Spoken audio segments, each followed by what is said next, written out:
Live from the Washington, D.C. area, it's the Inside Scoop. All the news that our viewers want to know. Now, here's the host.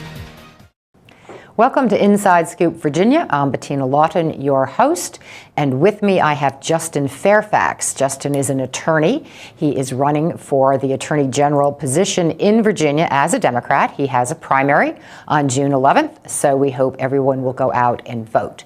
Justin, welcome. I'm glad to have you on the show. It's your maiden voyage. Thank you very much, Bettina. I'm very honored to be here with you, and you do such a great job, so thank you for having us. Well, thanks. Let me tell some folks about you. Please. You are a graduate of Duke University with a bachelor's in public policy studies, and you graduated from law school from Columbia up in New York. That's correct, yes. You were an assistant U.S. attorney for the Eastern District of Virginia in the Major Crimes and Narcotics Unit in Alexandria, and before that you were an attorney at an international law firm called Wilmer Hale in the district, where you focused on white-collar crime and complex commercial litigation. Absolutely. All very interesting kinds of things and interesting experience. Thank you very much. Now let me raise the big issue that everybody says to me when I talk to them about the Attorney General race and the Lieutenant Governor race, the same issue in both races, which is you've never run for office before. You've never shown that you can win. Your opponent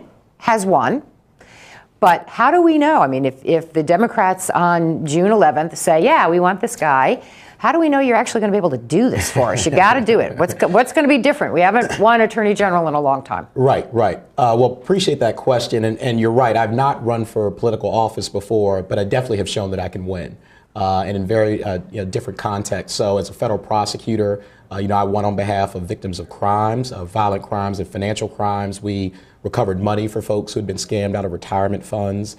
We made sure that violent criminals were put away who did damage and harm in our communities, whether with guns or drugs, gang activity. And so I've won on behalf of Virginians in that role and in other roles. And we want to bring that same mentality that I brought as a federal prosecutor to this race for Attorney General of Virginia.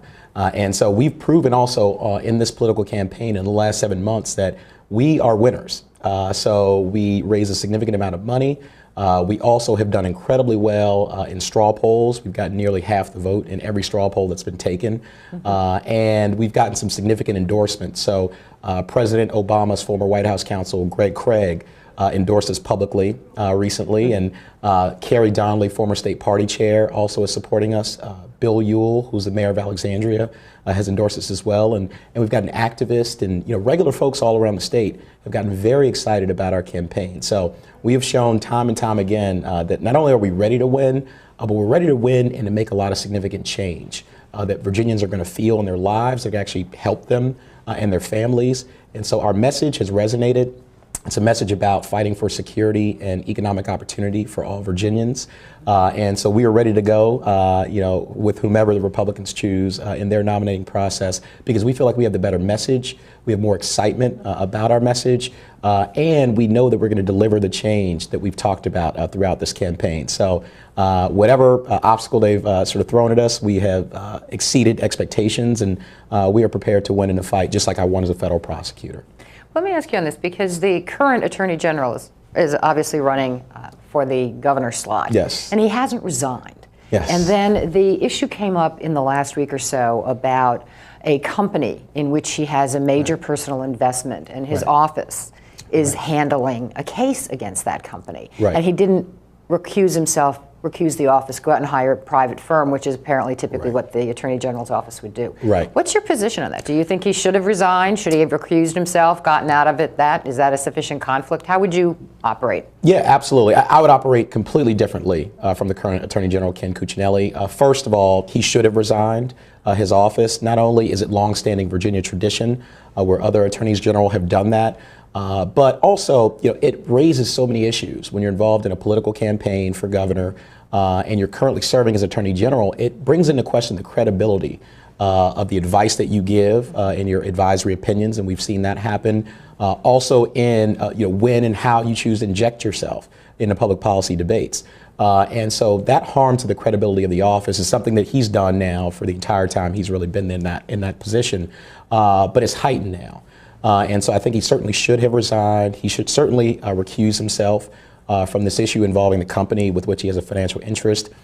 And I'll tell you, in just about every respect, I would present the greatest contrast to Ken Cuccinelli. And this is just another example. As you know, and you noted, I was a federal prosecutor. So I was an assistant United States attorney. I actually resigned that position in the fall to begin this campaign because I felt like we could do a ton of good for folks, and that's why we decided to make this race.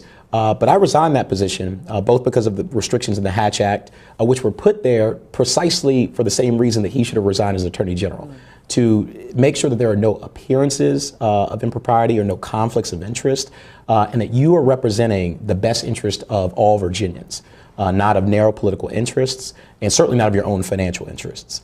And so in that respect, and in so many others, I present the starkest contrast to Ken Cuccinelli.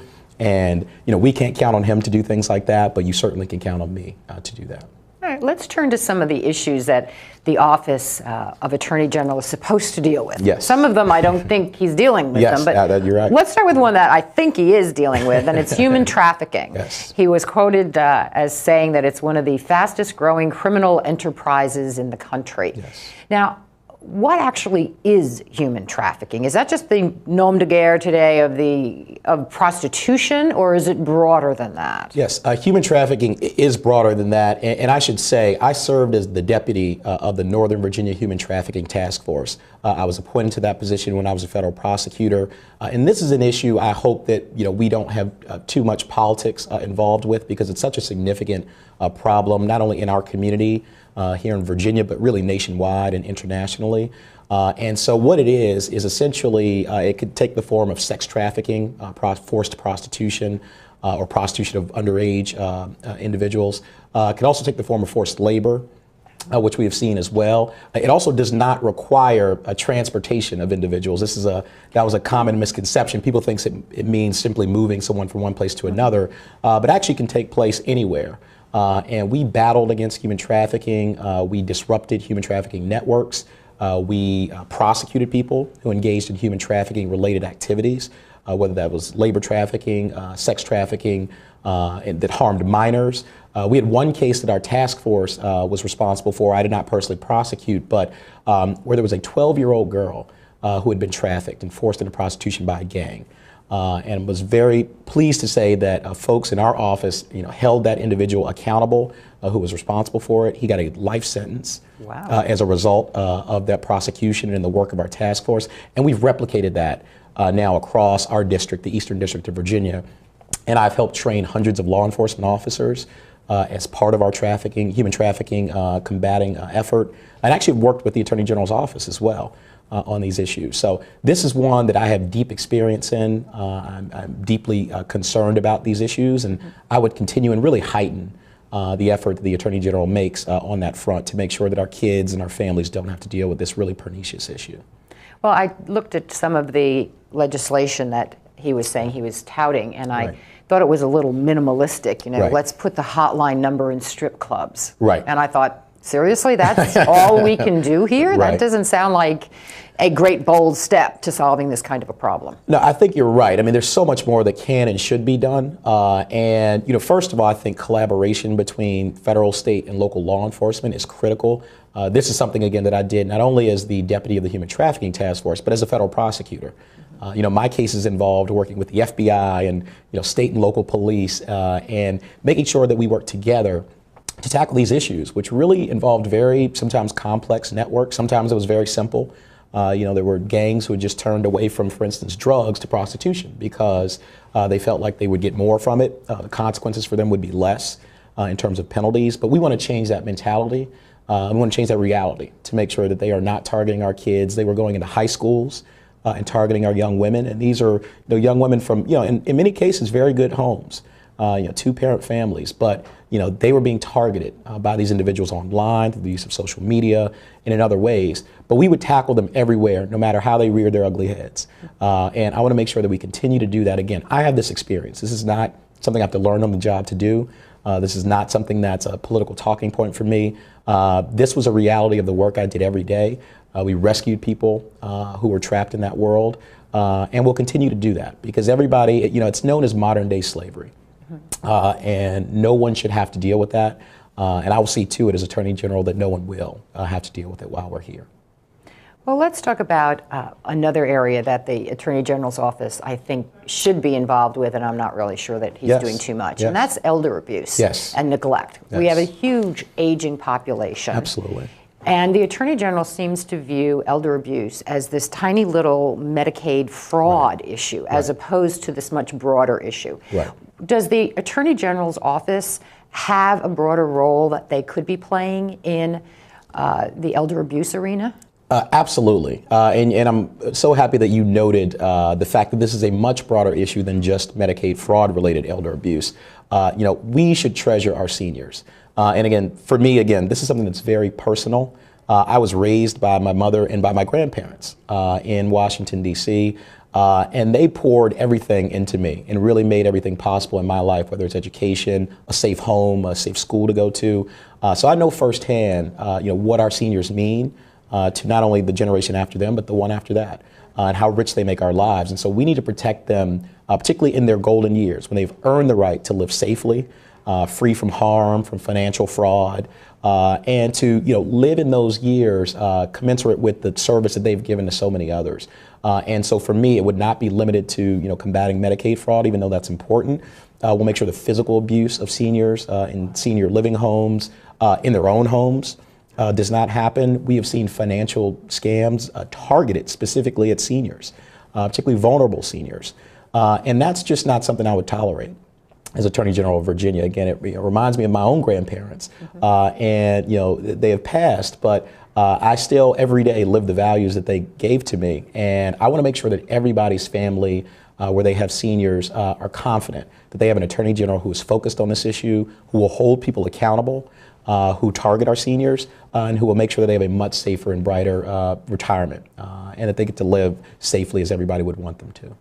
I do think that's a major issue, and particularly with a lot of the nursing homes. I remember a number of years ago there was this huge investigation of nursing homes. And it was appalling. And you sort of looked and said, man, I would never want to put my parents in this. That's right. But you need a statewide effort in that area. You can't sort of say, oh, let the county folks do that. You need to have an Attorney General that pays attention to that in a serious way. Absolutely, and I promise you I would. And the Triad program is really a great program, a collaboration among law enforcement officials, and I would continue to strengthen that.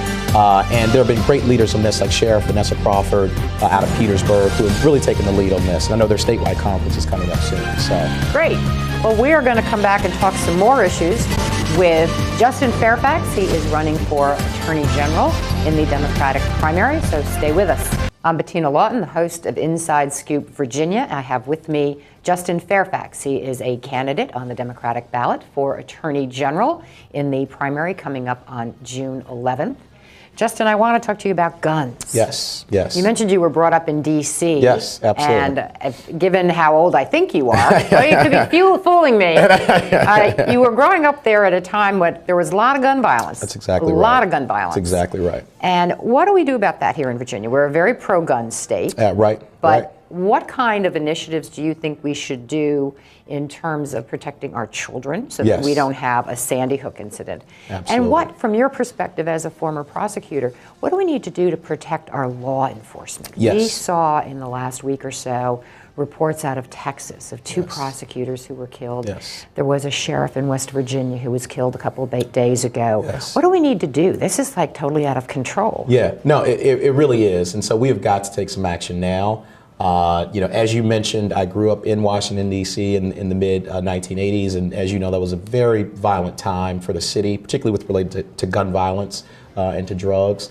That really colored a lot of what I decided to do with my life, and so that's in large part why I became a federal prosecutor and focused specifically on major crimes, violent crimes, because I wanted to make sure that people had a much safer community than what I had growing up. Because I think when you have an unsafe community, it limits what's possible. Obviously, it threatens the lives of our children and of our families, and we want a much brighter future for our families that's free of this kind of gun violence. So we have got to do some very specific things to make sure we protect our children and protect our law enforcement. So specifically, while we know that everyone enjoys the Second Amendment constitutional right, the Supreme Court has been very clear about that, I still think that we need to have some reasonable restrictions that go to the heart of whether or not we can live in a safe society. So that includes universal background checks. I think that it's an issue that we need to move on right now. 92% of Americans support that issue. So there's no reason why we should not make headway on that right now. Why do you think that's so hard? To me, that seems so fundamental. You want to make sure the person who's getting the gun isn't a convicted felon, or doesn't have some major mental problem. Right. It just seems so obvious. That's right. What's the problem? Yeah, part of it, unfortunately, is politics, and particularly at the federal level. So we've seen, Congress's inability to get much of anything done, let alone something that can be controversial in some quarters, or where there are political interests that are pretty powerful. That will fight any reasonable restrictions. And so, to the extent Congress won't act, I think the states need to come in and do things that we all can agree on. I have people who have been lifelong hunters in my own family, who they are responsible gun owners, proud gun owners. But they also are very proud of the fact that they care about the safety of children and of families. And they think that some folks have gone too far, have gotten too extreme, and they're speaking up now. And they're saying, I'm a proud gun owner, but I want to make sure we don't have another Aurora. We don't have another Newtown. We don't have another Virginia Tech. And so universal background checks, to me, is the minimum that we can do right now. We all seem to agree on it. So let's make some headway there. Limiting the capacity of these high-capacity magazines. No one needs 100 rounds in a clip or in a magazine to go hunting. Right. And I've had hunters tell me that. And so what those things are meant to do is to cause the most amount of damage to human beings. And we've seen it. We've seen the damage and the carnage that it can do. So I think we need to limit those as well, and make sure that we're very reasonable about these things that we do. And so I think those are things we need to move on right now.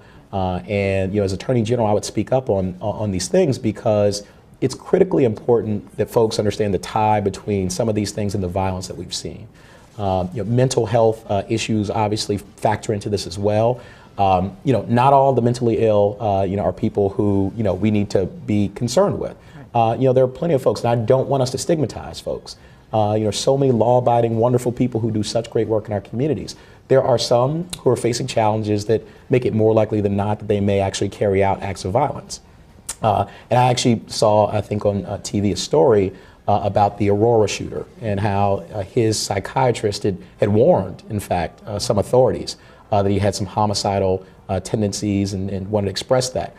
That's something that we've got to be very concerned about, and we've got to encourage more of that while being very concerned about people's privacy. But when it crosses that line and can lead to things like we saw in Aurora, we've got to take action there. So it's both personal for me, as someone who grew up in an environment threatened by gun violence, actually lost friends to it, and as a federal prosecutor.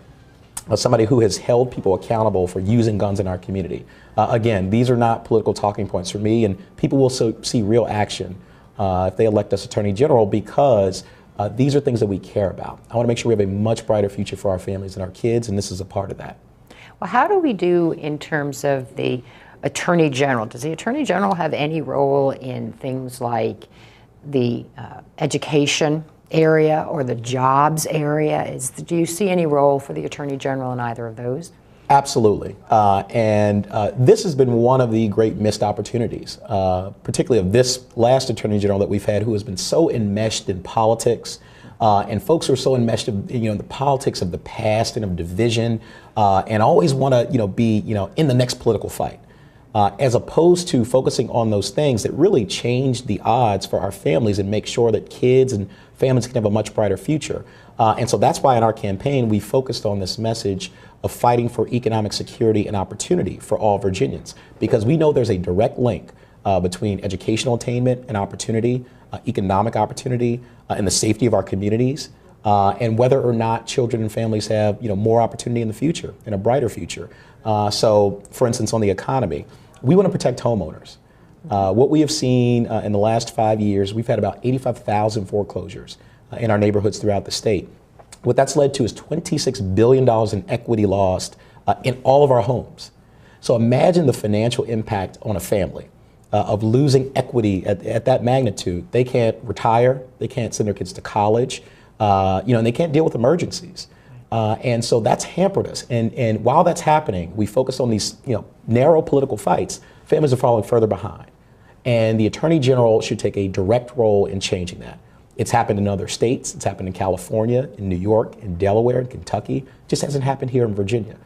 And so we're going to move Virginia forward. We're going to make sure families have more economic security and opportunity by holding unscrupulous lenders accountable, taking mortgage scammers and making sure that they can't threaten the economic security of our families anymore.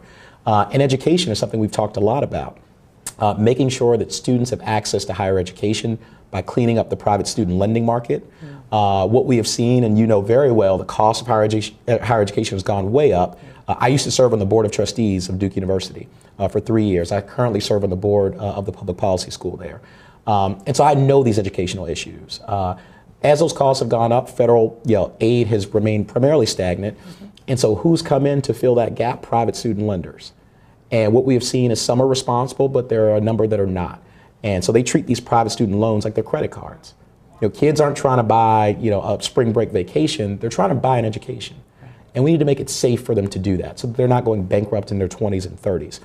And when we give people more opportunity, when we allow them to be more secure in their homes, more economic security, more kids go to college and get an education, that changes everything that's possible for not only their families, but for our entire Commonwealth. And so the AG absolutely has a role to play in education, in the economy, creating more security. And that's what our campaign's been focused about. That's how we've gone 7 months from me leaving my role as a federal prosecutor to now, again, having this tremendous groundswell of support and being endorsed by President Obama's former White House counsel, who changed the game for President Obama when he ran for president, because he believed in that hopeful vision that there's a much, much brighter Commonwealth out there than narrow political fights. And so we think the AG absolutely, not only can they be involved in that, but they have to be. So it sounds like you really are looking and saying the Attorney General needs to not be so focused on saying to like the health board, if you adopt these regulations, I won't defend you, to force ideological decisions as opposed to the health-based decisions they were making. That there's just too much of that political stuff going on right now. That's exactly right. And that's a perfect example, in fact, and in two respects. One is that the AG was just completely wrong in the way he went about it and in his ultimate conclusion. We have got to defend and protect women's rights. The right to control their own body, to control their own reproductive health care. This is something, again, that's very personal and I'm very passionate about. As I tell people all around the Commonwealth, I say I was raised by a very strong woman. I am married to one, and now I'm raising one in our young daughter, who's going to turn 2 in May. And so this is not just a fight that women have to fight about women's rights. These are men's issues. And so we got to make sure that my son and my daughter have the exact same opportunity to succeed in life, and that their rights are equally protected. And so he was wrong on the substance, but then also, when he injects himself into these political fights and makes these issues, more families are losing their homes during that entire time. Right. Fewer kids are able to afford a college education. Fewer seniors are being protected and are able to retire. So there are real consequences to these things. It's not just a dust up in the papers and we have our session in the General Assembly and folks go home and everything's okay. People are really hurting. And so we have got to get relief to them right now. We can't wait. We cannot wait for another 4 or 24 years in the case of there not having been a Democratic Attorney General in 24 years. And so we not only need a new Attorney General, we need a new kind of Attorney General. And I pledge to be that new kind of Attorney General that focuses in on protecting our families, creating more economic security and opportunity, and defending all of our rights. Because we know that those are the things that makes a much brighter future for all of us. Well, talking about rights in our last couple of minutes here, let's talk about voting rights. Yes. Virginia seems to be heading backwards on that again. Right. We've now got a new voter ID bill. Yes. What, in terms of the Attorney General's office and preserving people's ability to vote, what do you think the role is? What can the Attorney General do with an Attorney General who cares about the issue? Absolutely. Well, the Attorney General has got to be on the front lines of this because, again, the job of the Attorney General, in addition to advising the government, defending the state in court, is to defend the rights of all of our citizens and to protect them. And there is no more fundamental right in a democracy than the right for everyone to vote. And so whether it's this photo ID bill, which I think was just a travesty that we passed that here in Virginia and that the governor signed it, folks who supported it said that there was widespread voter fraud, and that's why we needed to do this. Well, they've had no evidence of that. Right. And as a federal prosecutor, our job was to come into the courtroom with evidence. And if you didn't, your case was tossed out. So small detail. Very small detail, right? A minor thing like evidence. So we know that that's not going on, and we know that the intent, the impact, and the effect of that law is going to be to restrict access to the ballot box. At a time when the United States Supreme Court is considering whether or not to overturn Section 5 of the Voting Rights Act, there could not be a more perilous time with regard to voter rights than we're in right now. And at the state level, the Attorney General should be fighting to expand access to the ballot box. This is a right that so many people have marched, bled, and died for across the spectrum of our communities. And so we can't go back now. And I talk with folks, and they say, I thought we fought these fights. Right. I thought we paid those dues. And you know what? They fought those fights. It's time for us to fight those fights. Well, Justin, it's been terrific talking with you. It's been my pleasure. Good luck out on the campaign trail. Thank you very much. You're wonderful. Thank you. We're Justin Fairfax, Attorney General candidate. Thank you. And thank you for your vote on Gina Love.